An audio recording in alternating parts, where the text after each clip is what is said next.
Compañeras y compañeros, me corresponde realizar las conclusiones del último periodo ordinario de sesiones de la 8ª legislatura de la Asamblea Nacional. En esta oportunidad abordaré varias temáticas del acontecer nacional e internacional. Entre los días 8 y 10 de septiembre, el país fue azotado por el huracán Irma, calificado como el evento meteorológico más poderoso y violento de la historia del Atlántico, que impactó en mayor o menor medida a 12 provincias con fuertes vientos, lluvias intensas y severas inundaciones costeras. A pesar de las ingentes acciones acometidas para salvaguardar a la población, que abarcó la protección de más de 1.800.000 personas, tuvimos que lamentar la pérdida de 10 compatriotas. Más de 179.000 viviendas resultaron afectadas y se produjeron significativos daños en las infraestructuras, edificaciones del Sistema Nacional de Salud, centros docentes, la agricultura, industria azucarera, instalaciones turísticas y las comunicaciones. Por vez primera se produjo la interrupción del sistema eléctrico nacional en todo el país. En resumen,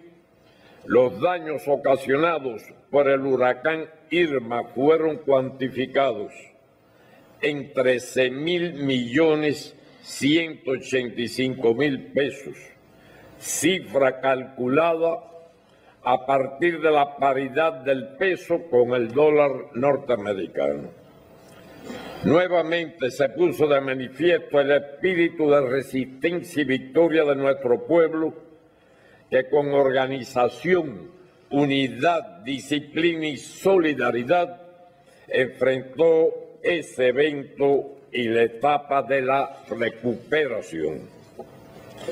En apenas 20 días se restableció el suministro de electricidad y agua en todo el territorio nacional. Actividad en la que, junto a las fuerzas especializadas, se destacaron las brigadas mixtas de apoyo conformadas en cada municipio para las labores de limpieza, poda, apertura de huecos y acarreo de postes en apoyo de los obreros de la electricidad, o los que se ocuparon de restablecer la electricidad. Igualmente, en tan solo 62 días fueron restablecidas todas las afectaciones en las instalaciones turísticas, de modo que estuvieron listas para prestar servicio antes del inicio de la temporada alta. Nadie quedó desamparado. El gobierno revolucionario adoptó un conjunto de medidas para facilitar la adquisición de materiales de la construcción y bienes de consumo de primera necesidad a los damnificados. Logramos preservar los servicios de educación y salud, asegurándose la estabilidad epidemiológica. Se encuentran en ejecución diferentes programas de construcción de viviendas más sólidas y resistentes en las comunidades que tuvieron las mayores afectaciones, lo cual se mantendrá como una de las principales prioridades en el plan de la economía nacional para el próximo año y más adelante. En este sentido, deben potenciarse los recursos locales disponibles para acelerar la solución al viejo problema de la vivienda. Es justo reconocer el papel desempeñado por las regiones estratégicas y sus respectivos jefes, los consejos de defensa provinciales y municipales, encabezados por los máximos dirigentes del partido y el gobierno en esas instancias, y a nivel de zona de defensa en las organizaciones de masas, las Fuerzas Armadas Revolucionarias, el Ministerio del Interior y demás organismos de la Administración Central del Estado. Los resultados alcanzados en el enfrentamiento a este huracán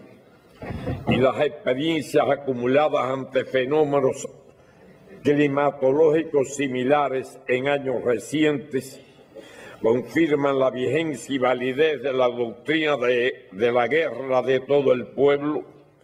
y la organización del sistema defensivo territorial y su sistemático perfeccionamiento como pilares para resistir y vencer cualquier evento o amenaza, ya sea proveniente de la naturaleza o de cualquier otra índole. Sirva esta oportunidad para reiterar, en nombre del pueblo cubano, el más profundo agradecimiento por la ayuda y las incontables muestras de apoyo llegadas desde todas las partes del planeta mediante jefes de Estado y de Gobierno, organizaciones políticas, movimientos de solidaridad y amigos de Cuba. Pasando a otro tema, aprovecho la ocasión para referirme a la exitosa realización de la primera etapa del proceso de elecciones generales, donde resultaron elegidos los delegados a las asambleas municipales del Poder Popular, las cuales quedaron constituidas el pasado domingo 17 de diciembre. Una vez más, nuestro pueblo acudió masivamente a ejercer su derecho al voto, alcanzando en la primera vuelta un 89,02% de asistencia, cifra similar a la del anterior proceso. Al propio tiempo, la calidad del sufragio resultó superior en comparación con las elecciones efectuadas en el año 2015, al alcanzarse un mayor porciento de boletas válidas y por ende cifras inferiores de anuladas y en blanco. Este proceso se caracterizó por una mayor preparación, organización y cohesión de trabajo entre las autoridades electorales en los distintos niveles, las instituciones estatales, organizaciones de masas y sociales y la ciudadanía. De hecho, constituyó una demostración de respaldo masivo y confianza del pueblo en la revolución y la democracia socialista, así como un digno homenaje a su líder histórico, y así debe ser en la siguiente etapa que próximamente se convocará. Como se explicó, en virtud de las graves afectaciones ocasionadas por el huracán Irma, en medio de la fase de nominación directa de los candidatos a delegados, nos vimos obligados a modificar las fechas previstas para las elecciones de delegados a las asambleas municipales del Poder Popular. Como consecuencia de lo anterior, en el día de hoy, de conformidad con la Constitución de la República, esta Asamblea acordó prorrogar el mandato de los delegados a las asambleas provinciales y los diputados a la Asamblea Nacional del Poder Popular, con lo cual la instauración del nuevo Parlamento no se realizará el 24 de febrero, como ha sido habitualmente, sino el 19 de abril, coincidiendo con el Día del Triunfo en Playa Girón, que constituyó la primera gran victoria del socialismo ya proclamado por Fidel 3 días antes, durante el entierro de las víctimas del bombardeo a diferentes ciudades del país el 15 de abril de ese mismo año. En esta sesión se dieron cuenta la Fiscalía General de la República y el Tribunal Supremo Popular, órganos que por la importancia que revisten en el fortalecimiento de la institucionalidad y de la disciplina social, requieren el apoyo y la atención permanente en el desempeño de las misiones encomendadas, así como respetar sus atribuciones, independencia y el cumplimiento estricto de las decisiones que emitan.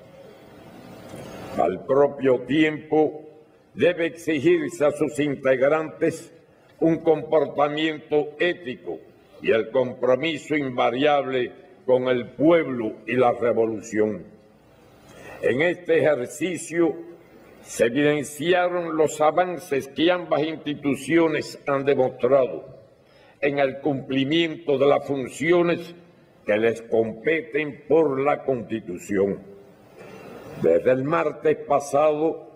los diputados fueron informados ampliamente sobre la situación económica del país, lo cual me libera de entrar en detalles en esa materia. Al intervenir en diciembre del pasado año ante esta Asamblea, alerté que en el 2017 persistirían las tensiones financieras y retos, que podrían incluso recrudecerse. No obstante, preveíamos retomar la senda ascendente en el desempeño de la economía nacional y lograr un crecimiento moderado del Producto Interno Bruto en el entorno del 2%. Como les fue explicado en el transcurso de esta sesión, el PIB conservó su signo positivo al registrar un crecimiento del 1.6%, resultado que, aunque no nos satisface, ha sido logrado en un escenario agravado de restricciones financieras, insuficiente disponibilidad de combustibles, a lo que se suma el nada despreciable impacto de la aguda sequía sostenida durante 3 años y las cuantiosas afectaciones provocadas por el huracán Irma, cuestión a la que ya me referí. Tampoco pueden soslayarse los efectos del bloqueo económico, comercial y financiero del gobierno de los Estados Unidos, que no solo sigue en pie desde hace más de 56 años, sino que se recrudece bajo la nueva administración. El modesto ascenso de la economía se vio favorecido por la dinámica en el turismo, esfera en la que se impondrá un nuevo récord de visitantes internacionales de 4.700.000 personas, incrementos en los sectores del transporte, comunicaciones, agricultura y las construcciones fundamentalmente. Los principales programas de inversiones vinculados con el desarrollo de las infraestructuras y la ampliación de las fuentes de ingreso externo tuvieron un comportamiento aceptable. En medio de las tensiones financieras, se aseguró la vitalidad de los servicios sociales que se brindan gratuitamente a todos los cubanos. Igualmente, se ha preservado el equilibrio financiero interno, con mayores ofertas en la red de establecimientos minoristas que, aunque todavía insuficientes, permiten mejorar la respuesta a la creciente demanda de la población. El plan de la economía y el presupuesto del Estado para el año 2018, aprobados hoy por este Parlamento, estiman un crecimiento del Producto Interno Bruto en el entorno del 2%, lo que presupone garantizar el uso eficiente de los recursos financieros y materiales disponibles, elevar los ingresos por exportaciones, aumentar las producciones nacionales, en particular de alimentos, sin renunciar a los programas de desarrollo que están en marcha para generar ingresos y nuevas fuentes de empleo. El próximo año será también complicado para las finanzas externas de la nación. Sin embargo, mantendremos el firme propósito de continuar recuperando gradualmente la credibilidad internacional de nuestra economía. Aprovecho la oportunidad para reiterar a los acreedores la voluntad de cumplimentar los compromisos asumidos en los diferentes procesos de reordenamiento de la deuda externa. Proseguiremos el esfuerzo de reducir paulatinamente la cartera de pagos corrientes vencidos a nuestros proveedores, a quienes agradecemos el apoyo y comprensión de las dificultades transitorias que afrontamos. Igualmente, debemos consolidar la todavía incipiente participación de la inversión extranjera en nuestra economía, dirección que en el transcurso del 2017 mostró resultados superiores, pero ciertamente es todavía insuficiente. En el día de hoy, los diputados, al igual que hicimos ayer en el Pleno del Comité Central, evaluaron el estado de la implementación de los lineamientos de la política económica y social del partido y la revolución. En el periodo analizado, culminó el proceso de elaboración de las versiones finales de los documentos programáticos presentados al 7º Congreso del Partido y se valoró con espíritu crítico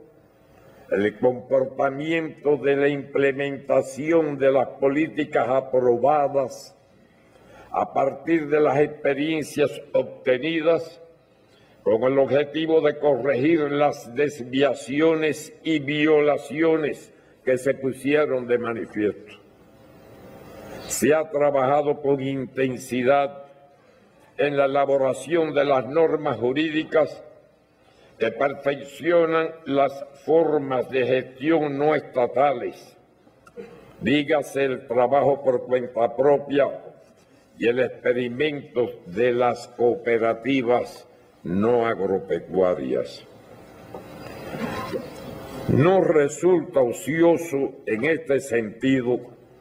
ratificar que no renunciamos al despliegue y desarrollo de las formas de gestión no estatales en nuestra economía. Ni retrocedemos ni nos paralizaremos, pero hay que asegurar el respeto a la ley, afianzar los resultados positivos y enfrentar con firmeza las ilegalidades y la violación de la política vigente. En otras palabras, debemos asegurar que los cambios en esta esfera se implementen bien y rectificar resueltamente toda desviación que nos aparte del camino escogido. Al propio tiempo, se ha dado cumplimiento a las medidas aprobadas para la transformación paulatina y el perfeccionamiento del sistema empresarial estatal, que como todos sabemos es la forma principal de propiedad en la economía nacional socialista. En días recientes fueron publicadas las nuevas normas jurídicas sobre el sistema empresarial cubano, lo que representa un paso más en el objetivo de separar las funciones estatales de las empresariales, incrementar la eficiencia y organización, otorgándole mayor autonomía en su gestión. Actualmente se realizan las acciones de capacitación y divulgación para facilitar la implementación de las normas jurídicas publicadas. Aunque la eliminación de la dualidad monetaria y cambiaria por sí misma no solucionará mágicamente todos los problemas acumulados en la economía cubana, constituye el proceso más determinante para avanzar en la actualización del modelo económico por el impacto que tendrá en todas las esferas del quehacer económico y social de la nación. Sin resolver eso, es difícil avanzar correctamente. En este periodo se ha reforzado e intensificado el trabajo con una mayor integralidad y alcance, de modo que seamos capaces de, a la par que unificamos el sistema monetario, superar las distorsiones existentes en materia de subsidios, precios y tarifas mayoristas y minoristas, y como es lógico, las pensiones y los salarios del sector estatal de la economía. Nadie puede calcular, ni el más sabio de los sabios que tengamos nosotros, el elevado costo que ha significado para el sector estatal la persistencia de la dualidad monetaria y cambiaria, la cual favorece la injusta pirámide invertida, donde a mayor responsabilidad se recibe una menor retribución y no todos los ciudadanos aptos se sienten motivados a trabajar legalmente, al tiempo que se desestimula la promoción a cargos superiores de sus mejores y más capacitados trabajadores y cuadros, algunos de los cuales emigran al sector no estatal. Debo reconocer que en este asunto nos ha tomado demasiado tiempo y no puede dilatarse más su solución.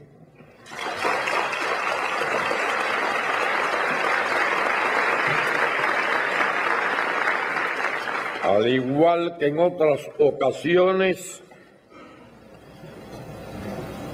me parece oportuno ahora hacer un breve balance de algunos de los principales temas de la política exterior. En 2017 hemos sido testigos de un serio e irracional deterioro en las relaciones entre los Estados Unidos y Cuba. Nuestro país no es en lo absoluto responsable de este retroceso, marcado por el recrudecimiento del bloqueo, el regreso de la retórica agresiva e irrespetuosa y la arbitraria aplicación de medidas injustificadas que afectan sensiblemente los vínculos entre los pueblos y las familias, así como los derechos y libertades de los cubanos y los estadounidenses. Las decisiones adoptadas por el gobierno de los Estados Unidos en los últimos meses no solo interrumpieron el proceso iniciado por decisión soberana de ambos países para avanzar hacia un nuevo tipo de relación por primera vez en su historia, basado en el respeto y la convivencia civilizada, sino que han abierto nuevos frentes de tensión. En este retroceso, los Estados Unidos acuden nuevamente a la fabricación artificial de pretextos que justifiquen el regreso a políticas fracasadas y universalmente rechazadas. Reitero categóricamente que Cuba no tuvo ni tiene responsabilidad alguna en los incidentes que se alega habrían afectado la salud de diplomáticos acreditados o de otros visitantes extranjeros. Los resultados de las investigaciones cubanas y estadounidenses,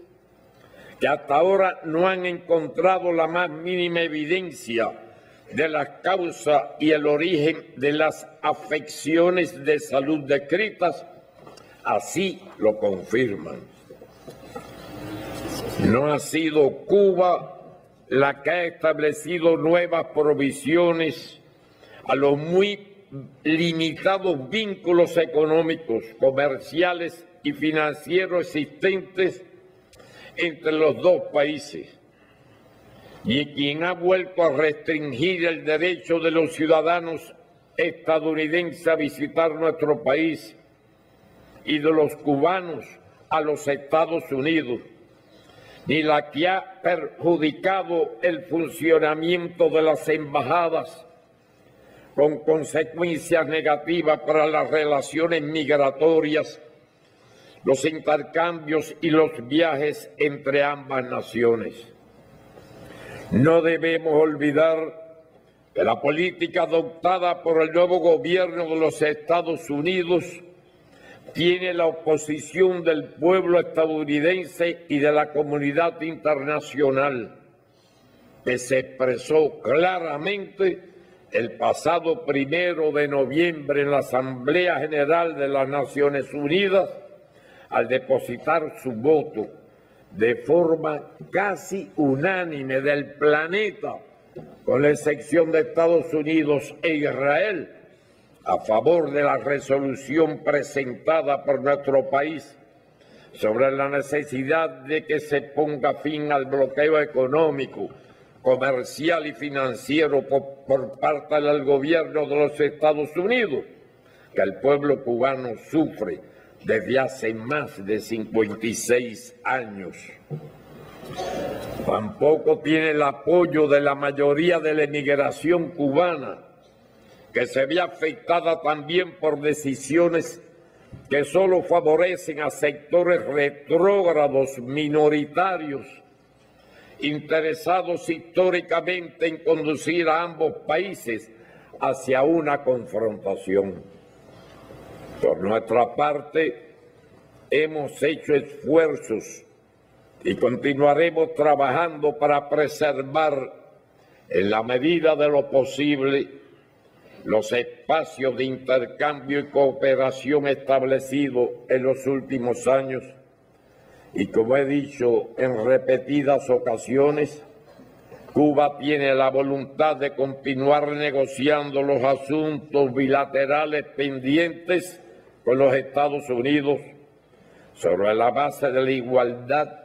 y el respeto a la soberanía y la independencia de nuestro país, y proseguir el diálogo respetuoso y la cooperación en temas de interés común con el gobierno estadounidense. La Revolución Cubana ha resistido los embates de 11 administraciones de los Estados Unidos de distintos signos. Y aquí estamos y estaremos libres, soberanos e independientes.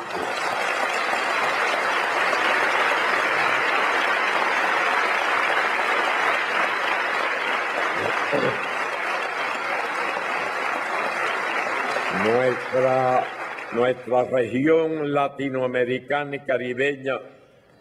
sufre los ataques del imperialismo y de las oligarquías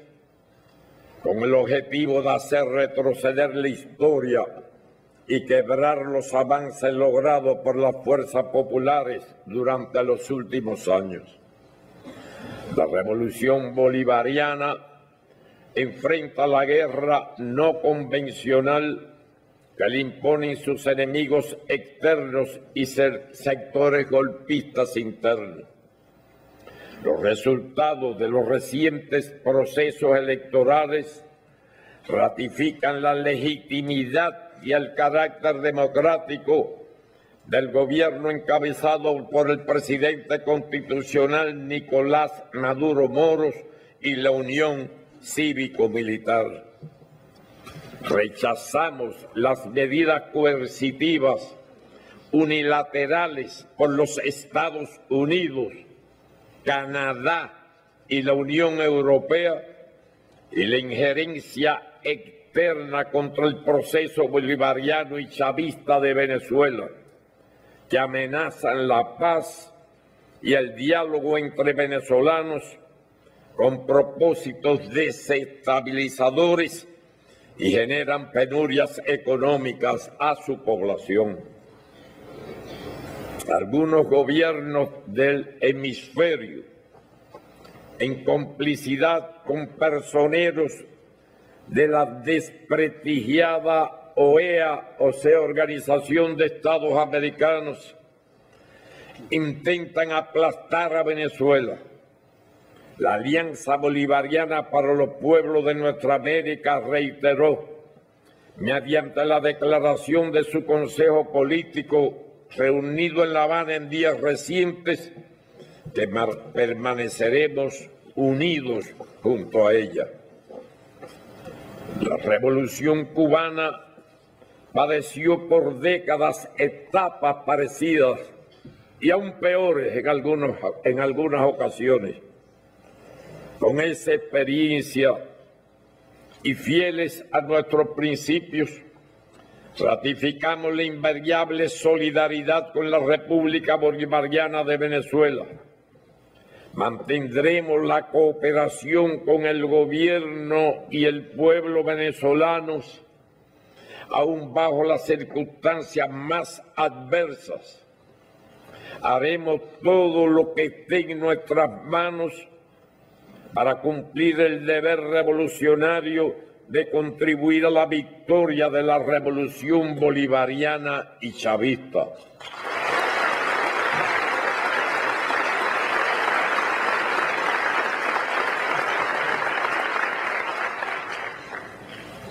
Nunca faltaremos a la lealtad y gratitud que sentimos hacia el presidente Hugo Chávez Frías por su apoyo y solidaridad en momentos difíciles. Asimismo, reiteramos nuestro respaldo a la senadora Cristina Fernández de Kirchner, que como ustedes conocen fue presidenta de Argentina, y al expresidente Luis Ignacio Lula da Silva, hoy acosados por la oligarquía con procesos judiciales motivados políticamente. En este escenario cada vez más complejo, los países de la América Latina y el Caribe tenemos el deber de avanzar hacia la integración política económica y social de nuestra América, como he afirmado en diversos foros, trabajar por la unidad dentro de la diversidad es una necesidad impostergable. Cuba no escatimará esfuerzos para que la CELAC, como mecanismo genuinamente latinoamericano y caribeño, siga promoviendo los intereses comunes de la región. En ese propósito,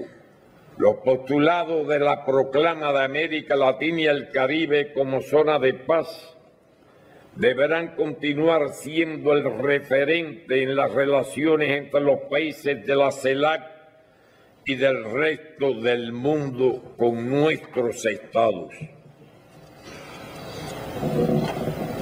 Como se ha informado, hace pocos días efectuamos la 6ª Cumbre CARICOM-Cuba en Antigua y Barbuda, que demostró no solo el elevado nivel de relaciones entre las naciones caribeñas y nuestro país, sino también la importancia de la cooperación y la solidaridad mutuas que mantenemos desde hace décadas. Deseo reiterar el permanente apoyo a los hermanos caribeños, víctimas de devastadores fenómenos naturales como los huracanes Irma y María. Demandamos al propio tiempo un tratamiento justo y diferenciado para los estados del Caribe que sufren los dramáticos efectos del cambio climático, y reafirmamos nuestra convicción de que es preciso enfrentar decisivamente ese fenómeno por parte de todos. En la misma medida en que se manifiestan sus nefastas consecuencias, resulta más incoherente la posición del presidente de los Estados Unidos de retirarse del Acuerdo de París, lo que contrasta con la actitud del resto de la comunidad internacional reunidas en Francia el pasado 11 de diciembre en la cumbre convocada por el presidente Emmanuel Macron y las Naciones Unidas. Considero necesario dedicar unas palabras a la situación de Palestina. Ratifico nuestra profunda preocupación y rechazo a la decisión unilateral del gobierno de los Estados Unidos de reconocer a la ciudad de Jerusalén como capital del Estado de Israel, lo que constituye una grave violación de las resoluciones de Naciones Unidas sobre el tema y del derecho internacional. Esta medida, repudiada de manera generalizada por la comunidad internacional, agudiza aún más las tensiones en el área y aleja las posibilidades de cualquier esfuerzo dirigido a reanudar las conversaciones de paz entre israelíes y palestinos. Reafirmamos el irrestricto apoyo a la búsqueda de una solución amplia, justa y duradera al conflicto, basada en la creación de 2 estados que asegura el ejercicio del derecho inalienable del pueblo palestino a la libre determinación y a disponer de un Estado independiente dentro de las fronteras anteriores a 1967, con su capital en Jerusalén Oriental. Finalmente, reitero con toda energía y convicción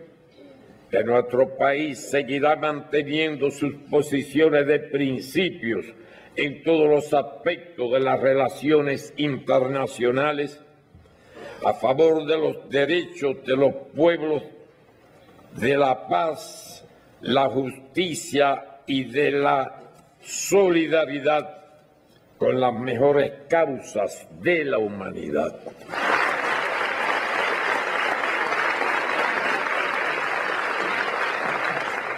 Finalmente, compañeras y compañeros, deseo ratificar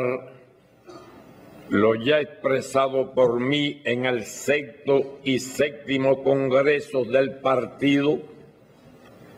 acerca de la conveniencia de limitar a 2 términos de 5 años el ejercicio de los principales cargos de la nación. En consecuencia,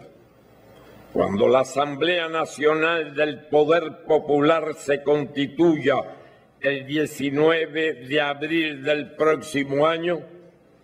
habrá concluido mi segundo y último mandato al frente del Estado y el gobierno, y Cuba tendrá un nuevo presidente. Solo me resta desear a ustedes y a todo nuestro pueblo las más calurosas felicitaciones con motivo del Año Nuevo, año del 60 aniversario de la Revolución. Muchas gracias.